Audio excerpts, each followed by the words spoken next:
Благодарам заменик министр за исцрпниот одговор. Чистењето на коритото само што заврши вчера во должина, како што кажавте, од 760 метри од мостот од мостот каде што се влева езерото во реката Црн Дрим до градската болница. Јас го поздравувам тоа и секој проект што е во насока на подобрување на реката Црн Дрим и заштитата на животната средина. Токму и во таа насока и мојот амандман да се уредат кеовите од двете страни на реката Црн Дрим, затоа што има испукани бекатон плочки кои што се оштетени со текот на времето, да се санираат сите мостови на реката Црн Дрим и хортикултурно да се уреди кеот, затоа што долу клупите на кои што треба да седат граѓаните што се поставени покрај Дримот се со згниени штици и дотраени, како што кажав, оштетени и испукани бекатон плочки, а потегот од мостот на поезијата до црвениот крст воопшто не е хортикултурно уреден. Во таа насока е мојот амандман и сметам дека како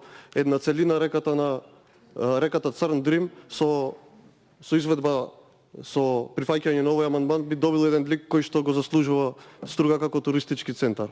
Ви благодарам.